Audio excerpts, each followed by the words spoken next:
on? Okay, we're good. Now, we started with this yesterday, and we're going to finish it up today. It's actually not going to take too long to finish these. Now, when we look at this letter B, problem B, we have the fifth root of 7 over the fifth root of 8.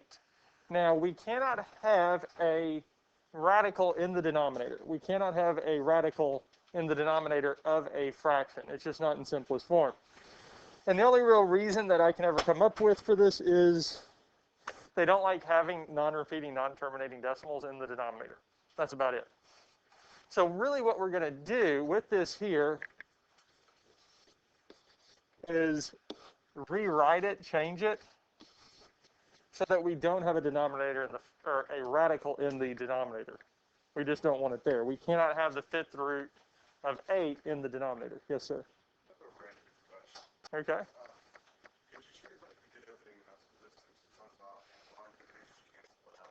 Right, combine it together and turn it into the fifth root of 7/8. We could, if it would help. Because if we look at this here, can we reduce 7 and 8? So unfortunately, because if there were common factors, then we could reduce it down. That would be helpful, because then it might be easier to work with. But here, since there's not a greatest, or there's no common factors between 7 and 8, it doesn't help us. But you are on the right track. We do need to rewrite it a little bit. Because just like with last chapter, where when y'all were finding or solving using something bigger than the least common denominator, it made things a little bit harder. The same thing can be said here. Because what we're going to do is we're going to look at 8. Because we can rewrite 8 as a number to a power. Because what number times itself multiple times would give us 8? 2. 2 to the third. Because if we look at the prime factors of 8, using the factor tree, well, we can say 2 and 4. 4 is 2 times 2. So we get 2 to the third. And this is really going to be helpful in solving these. Because we know that if I can take, since this is the fifth root, well, if I had 2 to the fifth power, the fifth power and the fifth root would cancel. They would simplify out. Yes, that one. Yep. Because if we know that the fifth root and the fifth power, because those two simplify out, that would make everything nice, yes? Because then they would just cancel. So how many more 2's do I need for this to simplify? 2. I've got 3. If I have 2 more, that gives me 5, and they would cancel. So what we're going to do, and what we can do, is we're going to multiply the top and bottom of this. We're going to multiply this whole thing by 1. Well, a special 1. We're going to have a fifth root of 2 to the second power. Or the fifth root of 2 to the second. Because anything divided by itself is 1. So we're just multiplying this by 1. Now, on bottom, this is where this is nice. This is where we do this. Is on the bottom part of this fraction, anything inside the radical multiplies together. So 2 to the third times 2 squared. Since the bases are the same, we add the exponents. So 3 plus 2 is 5. So on bottom, we have the fifth root of 2 to the fifth. Well, that fifth power and that fifth root will cancel. They will simplify. That's why we did this here. Now in the numerators, we look at this here, we will have to make sure nothing simplifies between these two here. Because if we could take the fifth root of it, we're going to have to. What are the factors of 7? 1 and 7. There's no other factors, yes? So the only way that something will simplify out of the numerator between 7 and 2 squared is if I have 5 of them. I need 5 of the same number being multiplied together. Well, 7's only 7, and 2 squared, well, 2 squared is not enough, because we need 5, yes? So will anything simplify out of there? No.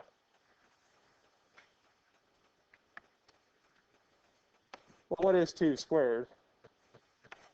4. So we're almost done.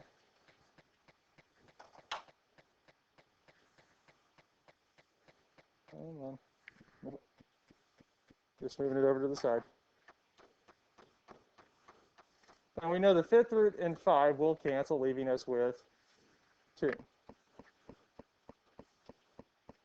7 times 4 is, and that's it.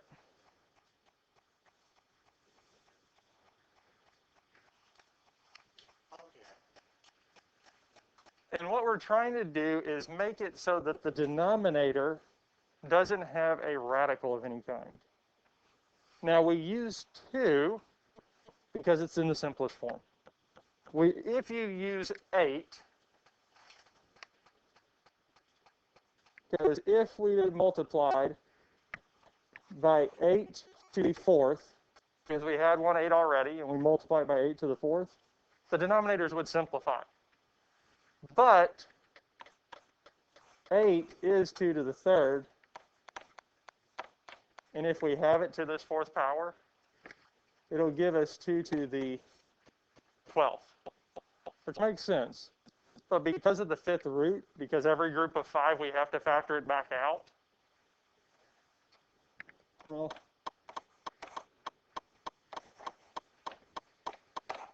essentially I just added a factor of 4 on top and bottom that we have to simplify back out later. That's why we're not going to use 8 to the 4th, because we have those extra factors that have to be pulled back out later. Yes, radicals can be on top, not on bottom. And really that's it. I mean, there's not a whole lot that comes about with this here. And this here is the main chapter that talks about simplifying this here, wanting you to simplify it. Because there's other places in mathematics that it's just like, okay, so we got our answer with the radical in the denominator. We're moving on. In some places, it's pretty much, okay, no, you absolutely have to abide by this. You have to have no radicals in the denominator. So the rhyme and reason between it's a little,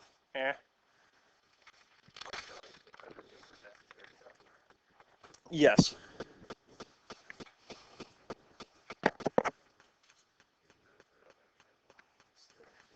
Yes. All right.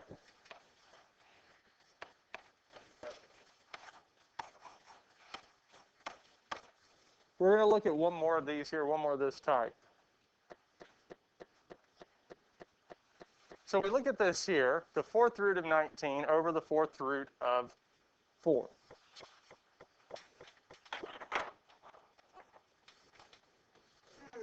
And just like the last one, well, we can change the denominator from 4 to 2 squared.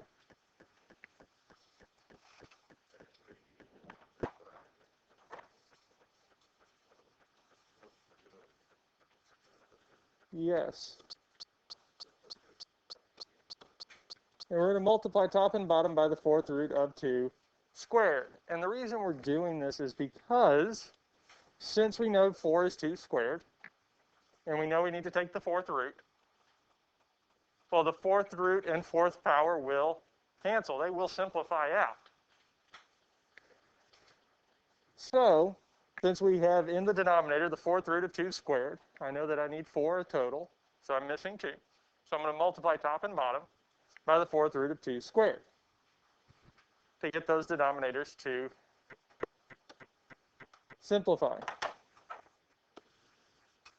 And we do this here in the denominator. We're going to get the 4th root of 2 to the 4th. Now in the numerator, we do have 19 times 4. Now, the reason I simplify it is because what are the factors of 19? Are there factors of 2 in there? Technically, but not a whole. Not a whole number. If we don't have whole number for 2, 19 is not divisible by 2 in the natural numbers. So there are no factors. It's prime. There are no whole number factors. So that's telling me that because here I only have 2 squared, 4 times 19, there's not going to be any fifth roots that we can extract from it. So we can just multiply them together. So in our last step,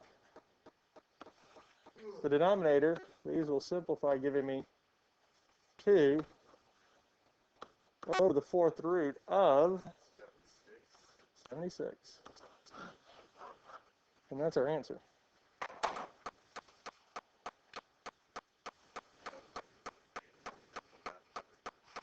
Now, the denominator is not always going to work out to be 2.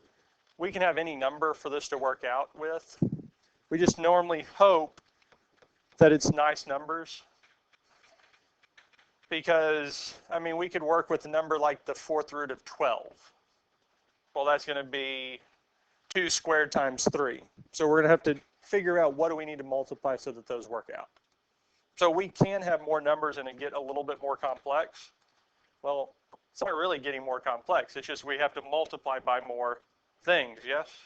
The steps didn't change. It's that we're multiplying by more things. We're just having to add a few more numbers in.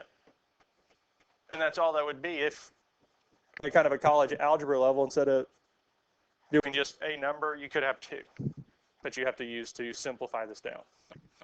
Which isn't making it harder, it's just we have to do a little bit more calculations. Huh? Mm-hmm. Yes.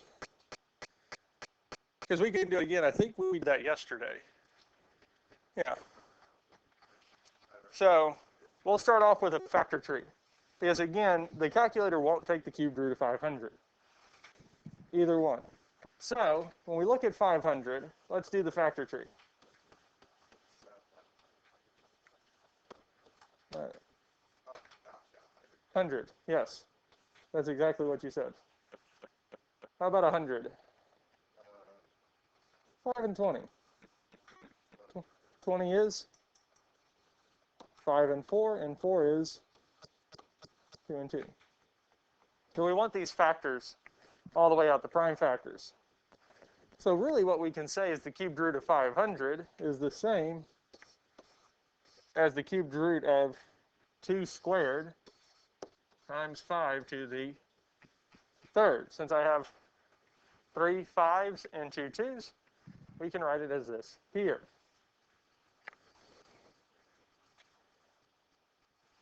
Now, according to the properties again that we had yesterday, since I have 2 things multiplied inside the root, we can split the roots apart.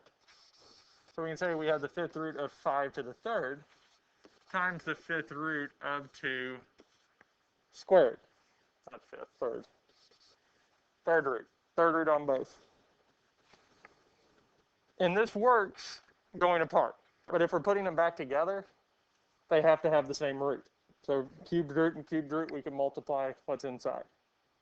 4th root and 5th root, no, different things. We can't do that. I take that back. We can do that. You have to get the roots to be the same. So it's almost like adding or subtracting. Unlike denominators 1/2 and 1/3, we'd have to make them both or the denominators be 6 to be able to do it. Same with this here. So you'd change it to fractional exponents and then kind of work backwards. It's more it's less complicated than it sounds. I'll just leave it at that. These here will cancel, leaving us with 5 times the cubed root. Now, we don't normally want to leave it as 2 squared, because what is 2 squared? So if we can simplify that, we'll just go on and simplify. We'll leave it as 4, not 2 squared. So the cubed root of 500 is 5 times the cubed root of 4. And if you want to check it, if you're not sure that you got the right answer, typing this into the calculator will give you a decimal answer. And all you've got to do and check and see, is that the same as the cubed root of 500? Okay, it is, so I have the right answer.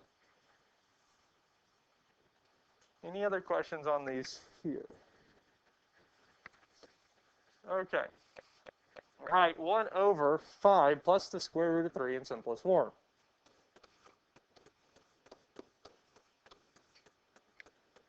Now, to get the denominator to simplify, to get this radical to simplify, what we're going to use is conjugates.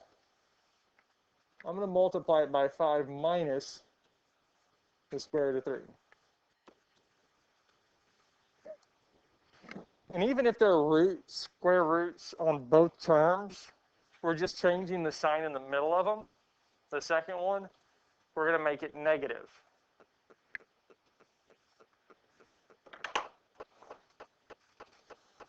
Now, luckily, the numerator is quite nice for this, because we're multiplying the numerator, 5 minus the square root of 3 by 1. We like multiplications of 1. Because we'll just have 5 minus the square root of 3. It's not going to change anything. Now, we do need to distribute with the denominator. We'll do 5 times 5, which is 25. 5 times negative square root of 3, which would be negative 5 square root of, okay, we took care of that. Then we have square root of 3 times 5, which is plus 5 square root of 3. And lastly, we have square root of 3 times negative square root of 3, which would be negative square root of 9. I mean, we could have written this as negative square root of 3 squared. Either one of these will work. Because they have the same root, we can multiply what's inside. So 3 times 3 would give us 9. Now, you're probably wondering, we're trying to simplify radicals, but now I've got 3 of them. Let's see what happens when we start combining like terms. So are we ready to move on to the next step? Yes. Okay. So numerator is 5 minus the square root of 3. We can have radicals in the numerator. So I have 25. Let's see here. So negative 5 square root of 3 plus 5 square root of 3 is 0. Those cancel. Minus, what is the square root of 9? What happened to all the radicals? They're gone. It's the same with our complex conjugates, our a plus bi and a minus bi. When we multiplied those together, we just got a number. Same thing works with this here. Now, we do have one more step. As 25 minus 3 is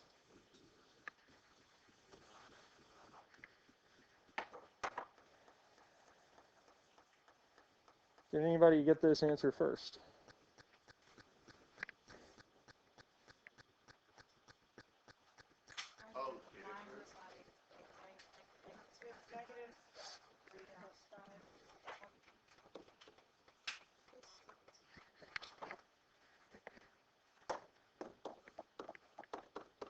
What did they do? That's the same thing.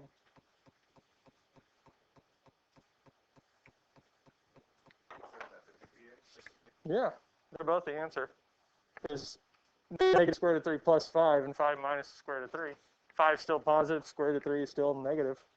They're just in a different order. Try this one.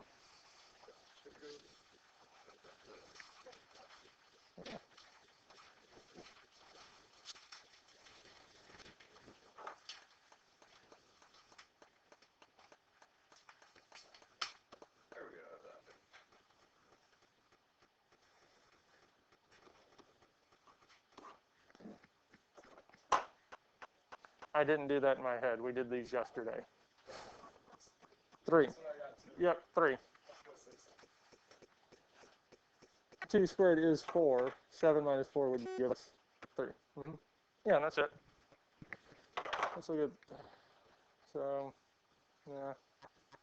Okay, this one here looks like it might be challenging. Let's try this. Maybe the calculator won't give us this one.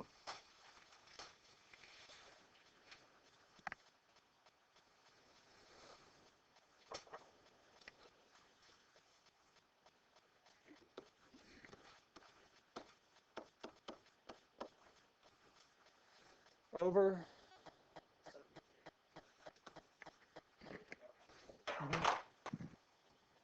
There's a lot of them that these calculators will do.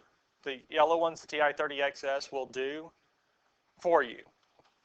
But once the numbers get too big, it's not going to work as well. So on the calculator, it says -20 brackets minus 36. Yes.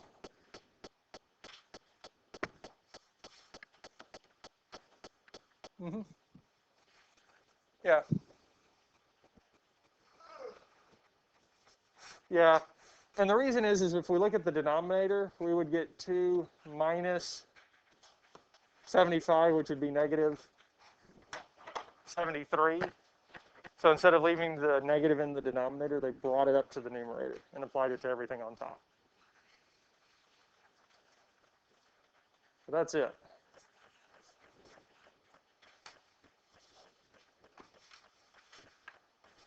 So what we're going to look at today is this here. So this is what we were normally supposed to be looking at today because Monday was, none of y'all were here.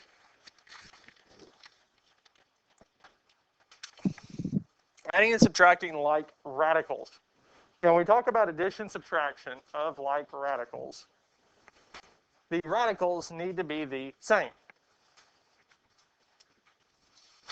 We're almost going to treat them kind of like variables-ish. Yes. So if we look at this first one here, the fourth root of 10 plus 7 times the fourth root of 10. Well, the radicals both are fourth roots, and they both have 10 in them, yes?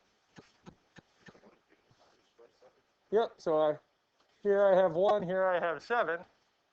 So if I add them together, I have 8 times fourth root of.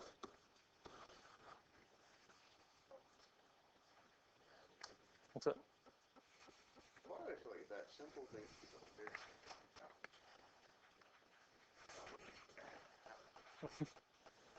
Let's look at the next one. I have 2 times the fifth, or 2 times 8 to the 1/5 plus 10 times 8 to the 1/5.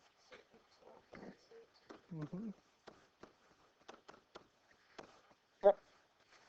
Because 8 to the 1/5 will not reduce. We know it's 2 to the third, so that doesn't reduce. So we can just add those together.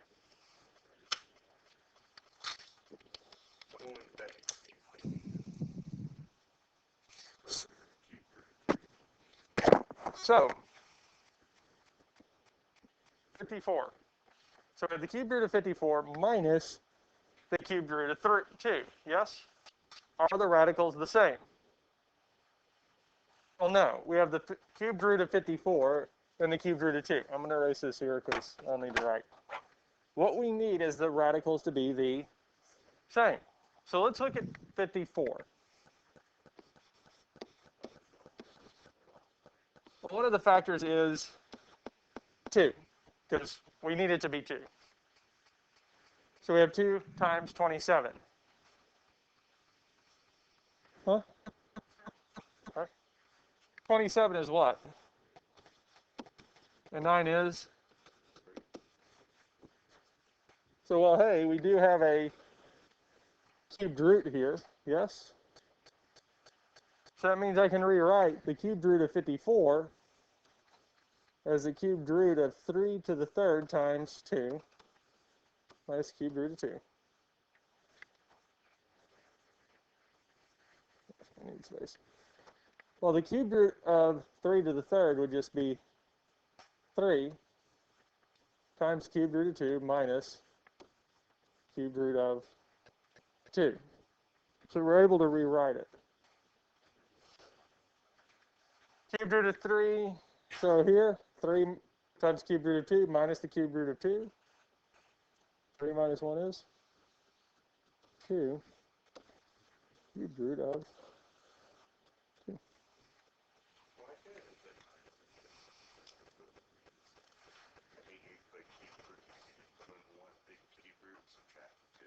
Unfortunately, it doesn't work that well. Yeah. Looks like it should. It'd be nice if it did. So, Questions on this here? Okay, let's look at the first one. 7 times the fifth root of 12 minus fifth root of 12. Times fifth. Yep. 4 times 9 to the 2/3 plus 8 times 9 to the 2/3.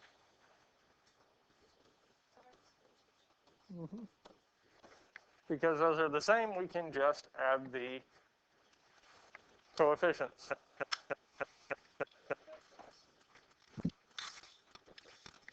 Luckily, it's actually not that difficult. If they really wanted to make these difficult, they would have given us both of the terms, not in simplest form. They wouldn't give us cubed root of 5. What they could have given us is like the cubed root of 82. We factor them both down and, well, hey, neither one of them do combine, but we did have to simplify it. That's when they get not as nice. So, well, like you're saying, the radicals are not the same, so we'll have to look at 40. Well, we know, huh? 2 and 20. 20 is 2 and 10. 10 is? So looking at this here, well, with the 2's, we know that's going to come out of the cubed root, yes? So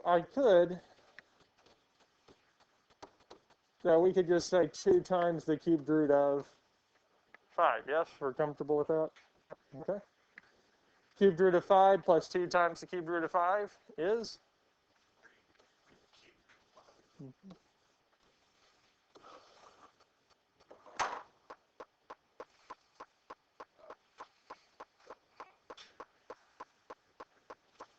So really the more complicated is just getting these simplified down to see, do we have like radicals?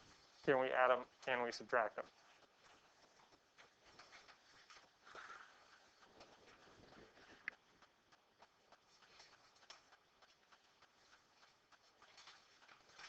The properties of rational exponents and radicals can also be applied to expression involving variables, because if expression can be positive, negative, or 0, we can plug in any number in. Positive, negative, or 0. Sometimes absolute value is needed when simplifying a variable expression. They do have this kind of representation here. I'm going to show you one of my own. Let's say the square root of x squared and the square root of x squared. So we'll look at this example. So you don't have to write this down, but I just kind of want you to pay attention to it. Let's say x is negative 2.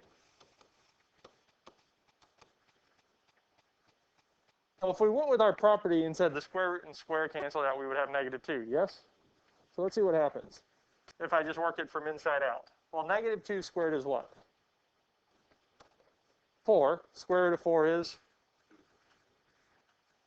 Well, those don't just cancel out, do they? So what they're saying is something like this here. If we had this without a number and just said x, we would need to include absolute values. Because if I plug negative 2 in now, without the absolute values, I would get negative 2. Well, as we see here, it's actually positive 2. So that's where they're adding these absolute values in. Now, if we did it this way, negative 2 squared, well, square root of negative 2 squared, negative 2 is, well, I square root of 2.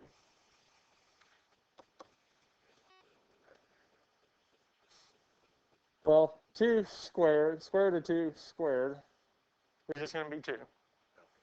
I squared is negative 1, so we get back negative 2. So there's a difference in how this works, in the order that we do these. So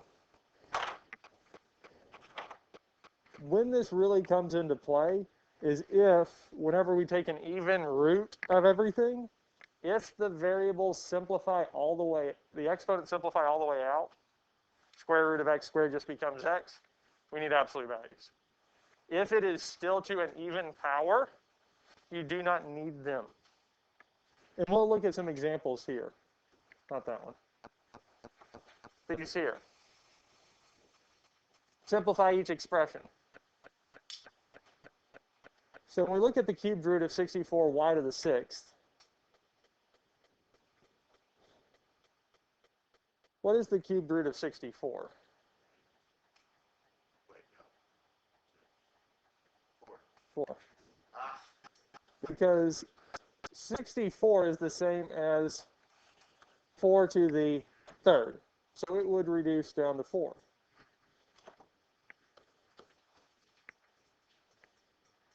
Y to the 6th. So if we simplify this, the cubed root of 64, the cubed root of 4 to the 3rd would be 4. Now with y to the 6th, we're pulling 3 out at a time. Or we can divide the exponent by 3. Because remember, we can use it as, because we can really write y, the cubed root of y to the 6th, as y to the 6 thirds. 6 divided by 3 is, and this here is our answer. We don't have to worry about radicals, or absolute values, not radicals, absolute values, because we took an odd root. We took an odd root, so we don't have to worry about absolute values.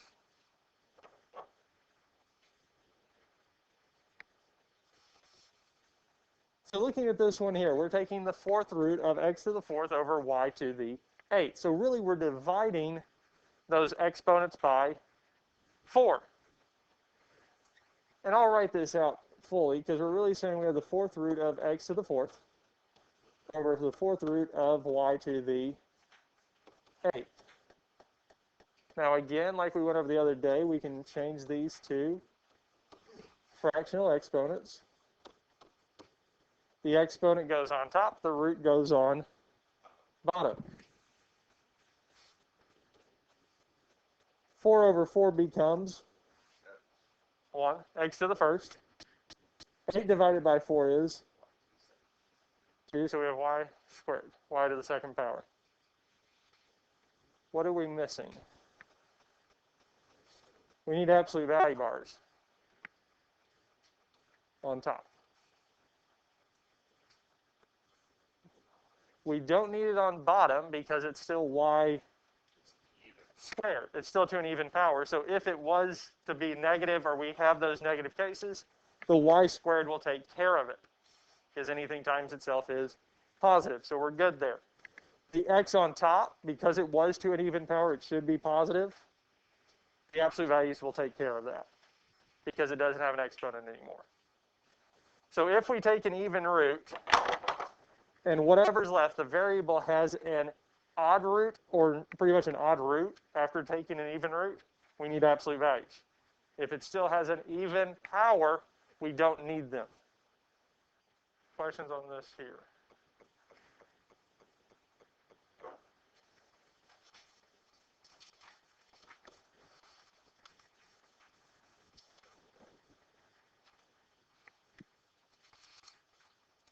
Okay.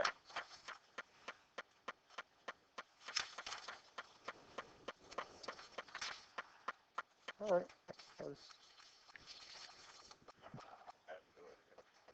What's the cubed root of 27? Well, you know, I don't know why I am mistaken. So, Because the cube 27 is 3 to the 3rd. 3 to the 12th. Well, for 3, it will simplify out completely because the cubed root of 27 is 3. Yes, or d to the 12 over 3.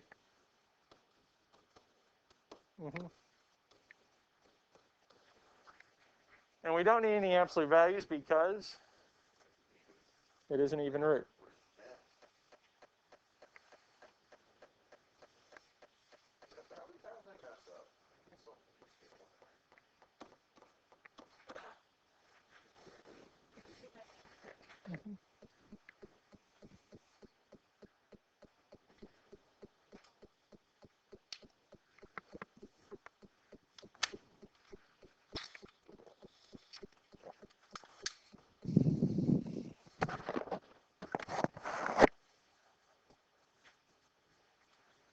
Okay. Now we can look at this next one here, the fourth root of x to the fourth over y to the 16th. Now we could split them apart because that's what we can do, and then change it to our radical or kind of our rational exponents. We'll just go over and change it to the rational exponents. So the top one, x to the fourth, 4, and then the denominator would be 4 because that's the index.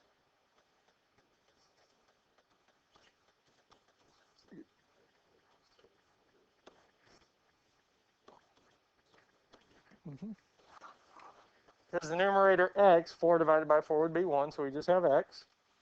And since it was an even root, we have to add the absolute values. The denominator, we'd have 16 over 4, which would reduce to 4, and we'd have y to the fourth. And because it's still to an even power, we don't need the absolute value bars. Questions on this here?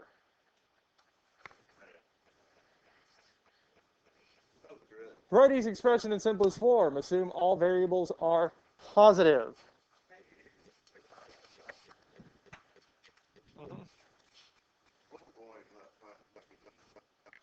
Can we take, so when I look at these here, I'm going to write the radical and look through each of the terms. Well, 4 can be written as what? 2 squared. Can I take the fifth root of it? No, there's not enough. Okay. I can't take it, so we're going to leave it inside. Now, we can move on to a, because a is the next one. We have a to the 8th, yes? So any group of 5, we can pull 5 of them out as just 1a, yes? So I can pull it out, I know, once. Can I pull it out a second time? No, how many do I have left over? 3.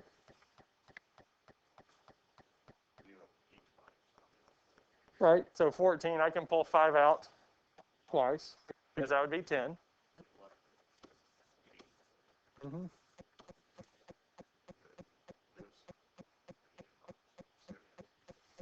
So c to the 5th, 5, I can pull it out once, and there's nothing left over because we pulled everything out. Yes?